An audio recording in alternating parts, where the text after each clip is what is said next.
Why? Assalamualaikum warahmatullahi wabarakatuh. Kita bertemu lagi di Pasti Film. Mimin selalu berdoa agar semuanya selalu dalam keadaan sehat baik lahir maupun batin. Di video kali ini, Mimin akan mereview sebuah film yang berjudul Play Dead. Film ini berkisah tentang perjuangan Chloe dalam mengambil kembali ponsel yang menjadi barang bukti kejahatan adiknya. Bagaimana keseruan film ini? Langsung saja ke videonya. Tapi sebelum itu, Mimin ingatkan kembali untuk subscribe channel ini, like jika kalian suka dan share ke teman-teman kalian.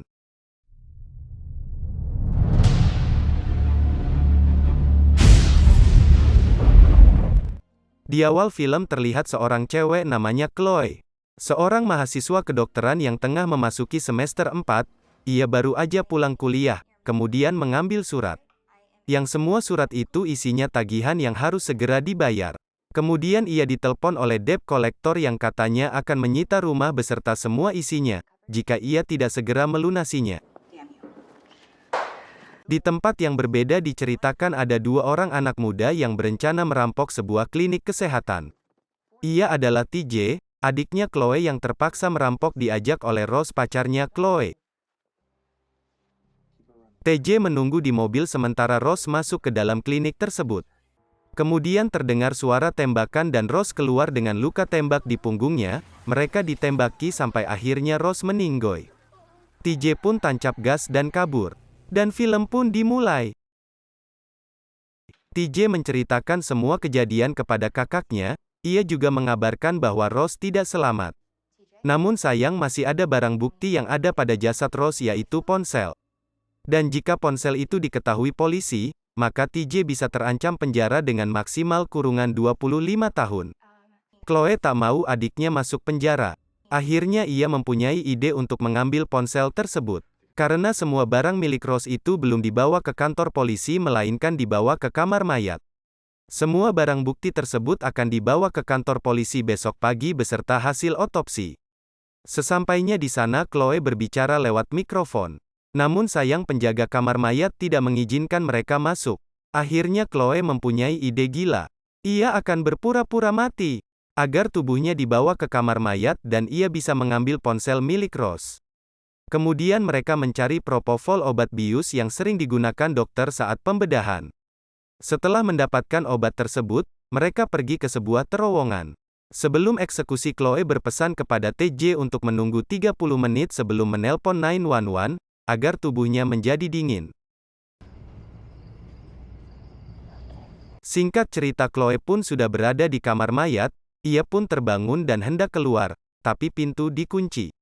Kemudian terdengar suara langkah kaki menuju ruangan tersebut.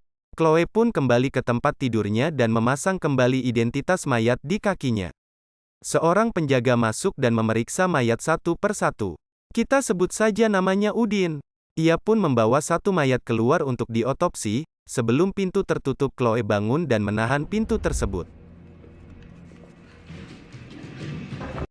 Ia pun langsung keluar dan mencari ruangan tempat menyimpan barang bukti. Di sana Chloe menemukan baju hijau yang biasa dipakai saat operasi kemudian ia pun memakainya. Singkat cerita Chloe memasuki sebuah ruangan dan ada satu mayat di sana. Chloe menghampiri dan membuka kain penutup mayat tersebut. Dan ternyata, itu adalah Rose. Chloe pun tak kuat menahan kesedihannya. Saat ia hendak pergi Rose meraih tangan Chloe. Ternyata Rose belum mati. Kemudian Chloe pergi mencari Udin untuk mendapatkan kunci.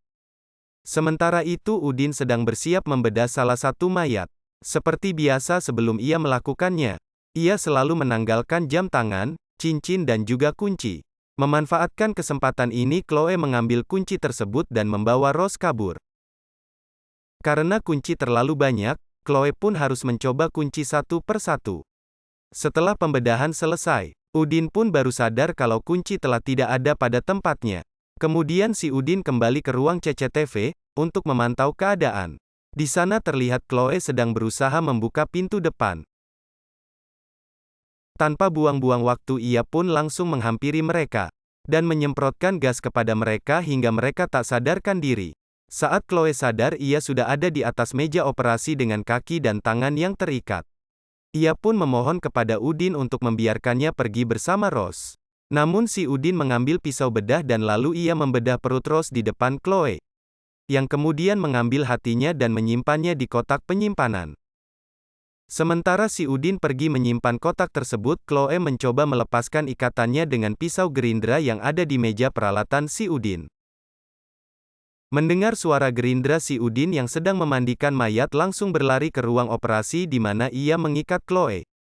Namun sayang, ketika ia sampai di ruangan tersebut, Chloe sudah tidak ada. Kemudian ia mengambil pisau dan mencari Chloe. Singkat cerita, Chloe pergi ke tempat penyimpanan barang bukti. Kemudian ia mencari barang-barang milik Rose. Sesaat kemudian si Udin datang dan Chloe menodongkan pistol padanya, namun sayang pistol itu hanya mainan yang digunakan Rose untuk merampok. Akhirnya Chloe menembak si Udin dengan pistol mainan itu tepat mengenai matanya. Namun sayang, Chloe tidak mendapatkan ponselnya. Dan ponsel itu malah dibawa si Udin. Singkat cerita, Chloe masuk ke sebuah ruangan kantor. Di sana ia menemukan telepon dan menelpon TJ. Ia meminta maaf kepada TJ kalau ia tidak bisa menemukan ponsel tersebut dan menyuruhnya segera meninggalkan negara bagian agar tidak ditangkap polisi. Namun pembicaraan pun terputus karena si Udin memutus sambungan telepon. Si Udin kemudian melepaskan anjingnya untuk mengejar Chloe. Dengan cekatan Chloe memukul anjing itu dengan box berisi hati yang sudah dipesan Manix dan akan diambil sebentar lagi. Hingga keluarlah isi dalam box tersebut, dan Chloe memberikannya pada si anjing. Kemudian Chloe lari ke depan pintu. Di sana ia bertemu TJ bersama seorang sheriff. Rupanya tadi TJ meminta bantuan sheriff untuk menolong dirinya. Ia pun menceritakan semuanya. Tanpa diduga saat Chloe berpaling, sheriff memukulnya dari belakang hingga Chloe tersungkur. Rupanya sheriff ini bekerja sama dengan si Udin.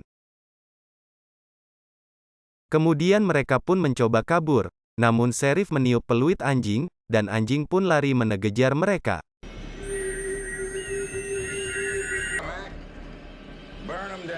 Hingga akhirnya mereka masuk ke ruang bawah tanah. Dan sheriff menguncinya dari luar. Namun Cleo menemukan jalan keluar melalui ventilasi udara. Sementara itu di luar datang Manix yang mau membeli organ hati, yang tadi dimakan anjing. Kemudian sheriff menembaknya karena ia tidak mau ada yang tahu kalau ia terlibat. Mereka pun membawa si Manix ke dalam. Saat Udin dan sheriff meninggalkannya, Cleo berusaha menolongnya dan membawanya ke ruang bawah tanah melalui ventilasi. Dan si Udin mengetahuinya dari CCTV. Sesaat kemudian sheriff melemparkan gas air mata. Dan mereka pun bermain petak umpet. Tidak lama kemudian Udin berhasil menangkap TJ dan menyeretnya ke ruang operasi. Untuk diambil hatinya, menggantikan hati yang dimakan anjing tadi. Sementara itu sheriff menodongkan pistol pada Chloe. Namun Chloe memukul nosel gas, hingga gas bocor dan terpental tepat mengenai wajah kepala si sheriff dan sheriff pun meninggoy. Kemudian Chloe pun mencari TJ dan menemukannya sedang terbaring di meja operasi. Namun si Udin datang dari arah belakang dan mendorongnya ke dinding.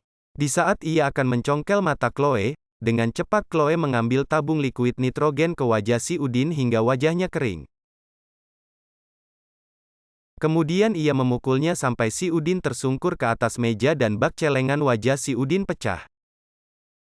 Si Udin mengambil pisau dan menyerang Chloe, untung saja datang Manix menusuk si Udin dari belakang. Dan ia pun berbalik menyerang Manix melemparkan pisau kepada Chloe. Dan tanpa pikir panjang Chloe langsung menusuk kepala si Udin hingga meninggoy.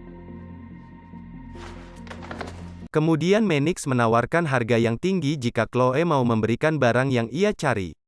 Akhirnya Chloe mengambil organ livernya si Udin dan memberikannya pada Manix. Dan ia pun mendapatkan bayaran $25.000. Dan mereka bertiga pergi meninggalkan kamar mayat itu. Di akhir film kita melihat mayat si Udin tengah digerogoti sama anjingnya sendiri. Dan film pun selesai.